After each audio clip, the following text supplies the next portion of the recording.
All right, we're here tonight at the Colorado Conservative Patriot Alliance meet and greet for CD4 and CD8. And with us tonight, we're privileged to have Representative Lauren Boebert with us. She's got a few minutes. She's graciously allotted for us, so we want to get right to it. Welcome, Representative Boebert. Thank you so much. It's wonderful to join y'all tonight. It's been great. So you're a new resident of Windsor. How you liking it so far? Windsor's been wonderful. The schools are great. Probably not going to name them here, but we got great schools here. And you know, the rec center, my children have been going to that. There's plenty of things for them to do, and it's just been so welcoming. I love it. That's great. So we want to be real quick with you. You are the newcomer, so to speak, to the district. But being the only candidate with an actual legislative track record in the U.S. House, what would you say to the voters of CD4 and what have been your most important accomplishments? Yes, so in CD4, the crops may be different, but the values are not. Here we are at the American Legion tonight, where men and women who have served our country, and even those who have paid the ultimate sacrifice, are honored and recognized, and their services and compassion that is shown towards them, and it's been proven to be vital and necessary. And so our values are the same. We all want a secure country, a secure southern border. We want to end foreign wars, endless wars. No more funding this, especially if it's not paid for. We want to get our national debt under control. We want our energy to be producing again. We want to unleash American energy production, and that is something that's key to lowering inflation, and of course in partnership of reducing the reckless spending in Washington, D.C. But while I may be new here to the 4th District physically, I've been fighting for Colorado for more than 3 years. I've been fighting for our nation, and I do have a proven track record. There are other candidates who have a legislative voting record in other areas, but unfortunately, they have failing conservative grades, and I'm the only candidate that has 100% lifetime ratings with conservative groups, with A ratings, and so this is something that's really important because a lot of people can talk, but your actions must correspond to your words for them to actually mean something. Thank you.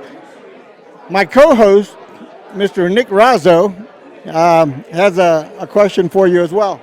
Yes, it's a question a lot of people are probably asking. That there's been a lot of talk about the fact that you are moving from the 3rd District to the 4th District, and I think what we would like to ask you is, what would you like to say to those voters in this district about that move? What made you do it, and do you think that you can root yourself here in the same way you did your previous district?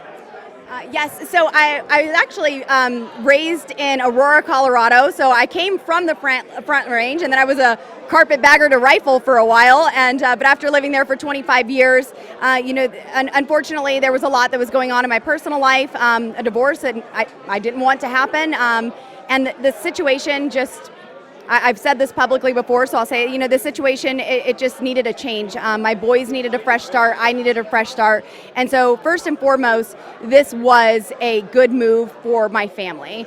Secondly, it's a good move for Colorado's 3rd District. They're going to get a Republican. The Democrat money stops. It's a good move for the 4th District because I'm still going to be fighting and representing all of y'all here. It's a good move for Colorado and the conservative movement.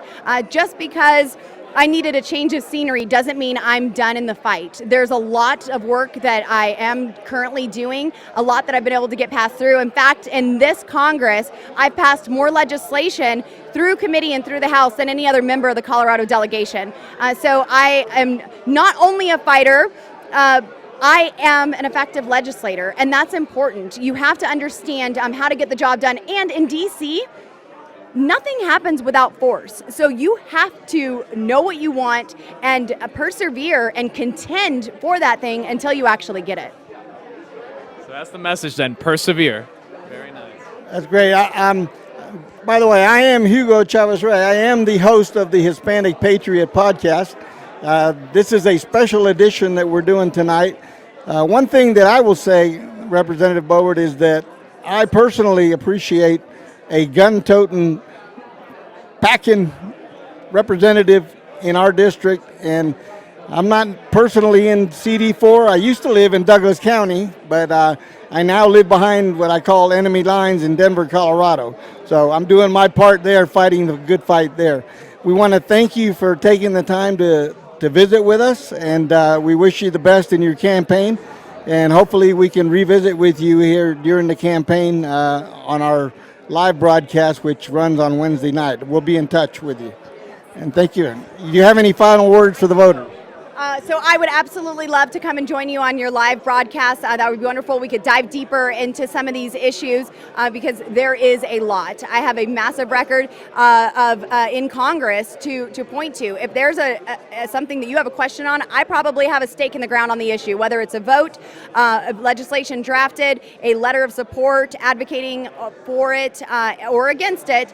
All of these things I'm working on each and every day. And so there's so many details to dive into, and I'm happy to do that with y'all, and I look forward to it. So thank you. Thank you. Have a good evening. Thank you, Lauren. Very nice.